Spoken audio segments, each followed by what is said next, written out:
Allez, viens. Non, je veux pas le faire. Allez, viens, fais pas l'enfant, sérieux, viens. Viens, on fait autre chose. Non, tu viens.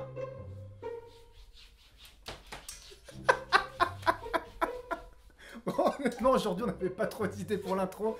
Avouez que rien que pour ça, c'est collector.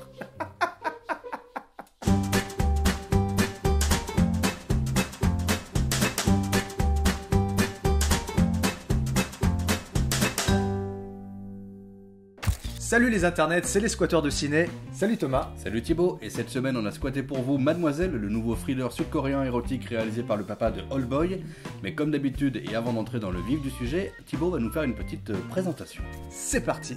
Mademoiselle de Park Chan-wook, réalisateur sud-coréen né en 1963, cinéphile averti et entré dans le cinéma par la petite porte. Il débute en multipliant les petits boulots sur les plateaux ciné avant de réaliser en 1992 son premier film, Moon is the Sun Dreams, puis Three Members en 1997.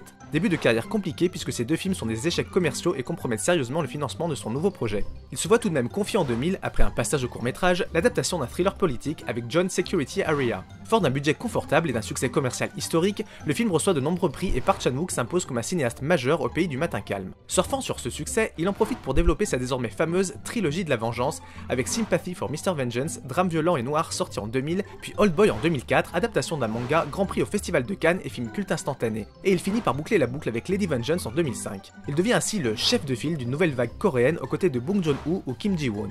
Viennent ensuite le totalement barré Je suis un cyborg en 2007 et le thriller vampirique Thirst, Ceci est mon sang en 2009. En 2013 sort Stalker, adaptation libre de L'ombre d'un doute d'Alfred Hitchcock, dont Park Chan-wook s'inspire depuis ses tout débuts. Le film est d'ailleurs scénarisé par Wentworth Miller, le prisonnier tatoué de la série Prison Break. Si ça c'est pas de l'info. Côté casting, on retrouve Kim Min-hee dans le rôle de Mademoiselle, le mannequin Kim Tae-ri dans son premier rôle, ainsi que les deux valeurs sûres, Ah Jong-woo et Jo Jin-wong. Alors autant vous prévenir tout de suite, on va spoiler énormément dans cette vidéo, c'est quasiment impossible de parler des personnages ni des situations sans rien révéler de l'histoire, donc si vous ne voulez pas être spoilé, on vous encourage à garder cette vidéo dans un petit coin puis la regarder plus tard, ou sinon vous pouvez directement passer au timecode qui va s'afficher en bas de l'écran pour avoir notre avis synthétique et la note sur ce film. Et puisque désormais tu fais ça si bien, est-ce que tu peux nous pitcher le film s'il te plaît, Thomas? Bien sûr. Mademoiselle est inspirée du roman de Sarah Waters, Du bout des doigts, sauf qu'il en transpose le récit de l'ère victorienne anglaise donc à la Corée des années 30, mais l'histoire est la même, c'est-à-dire l'histoire d'une jeune servante qui est embauchée par un escroc notoire dans le but de la placer auprès d'une jeune japonaise richissime qui vit sous la coupe un peu tyrannique de son oncle, et ce bien sûr dans le but de rafler sa fortune. Et on retrouve donc décidément un thème récurrent dans le cinéma sud-coréen cette année, c'est le rapport qu'entretient le Japon avec la Corée. Il faut savoir que le Japon a annexé la Corée de 1910 à 1945 et qu'il subsiste encore aujourd'hui des relents de xénophobie voire de racisme entre les deux pays. Oui, c'est quelque chose qui a déjà été abordé plus tôt cette année dans The Strangers, on vous en parlait d'ailleurs dans la vidéo qu'on a fait au sujet de ce film. On vous invite à aller la regarder, on mettra le lien à la fin de la vidéo. Alors c'est un chinois, un coréen et un japonais qui rentrent dans un bar. Thibaut, on avait dit pas de blagues racistes.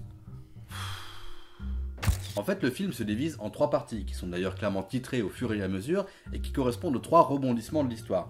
C'est vrai qu'au finalement, on nous raconte trois fois la même chose, sauf que les retournements de situation donnent au spectateur une nouvelle perspective sur les personnages et sur l'intrigue. Oui, c'est vrai que les personnages se manipulent les uns les autres dans un jeu d'intrigue à tiroir savamment orchestré, où les manipulateurs deviennent manipulés et vice-versa. D'ailleurs, on ne sait même pas si le film a bénéficié d'une version française, mais de toute façon, on vous conseille fortement d'aller le voir en VO, parce que les personnages parlent à la fois coréen et japonais, et que du coup les sous-titres s'adaptent, en s'écrivant alternativement en blanc et en jaune, et que du coup cette distinction est très importante, parce qu'elle permet de souligner les faux semblants chez les personnages.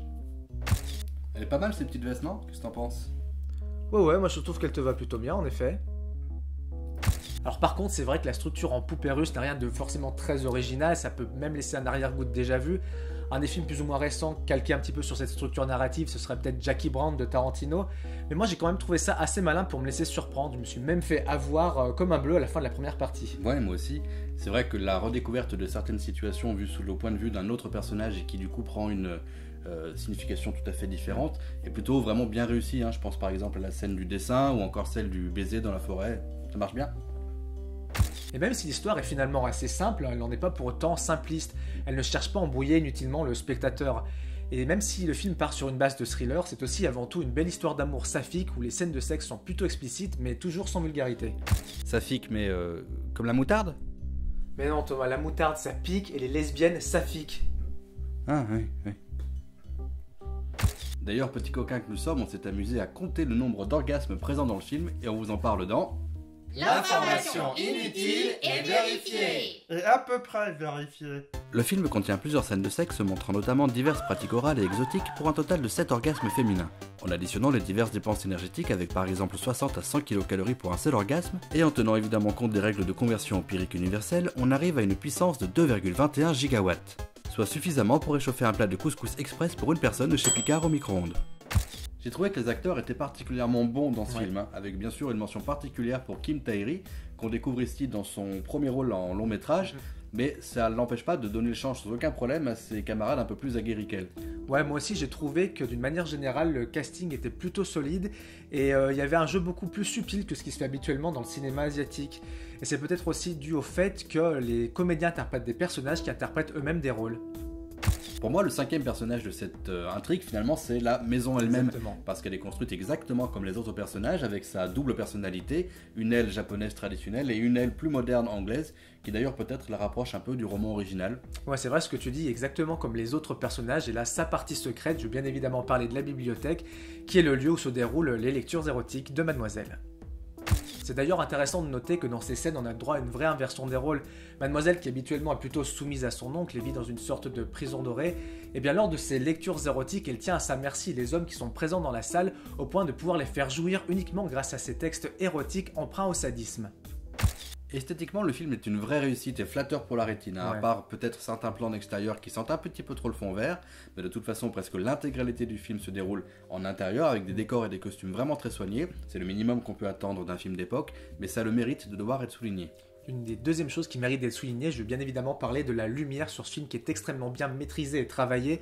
De toute façon, ça commence à être une constante sur les films sud-coréens actuels qui n'ont désormais plus rien à envier aux grosses productions hollywoodiennes.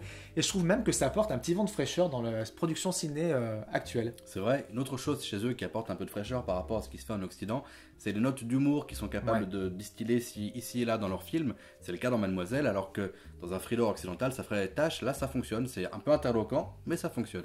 La réalisation est ici vraiment solide et maîtrisée, mais ça c'est même plus une surprise avec Park Chan-wook.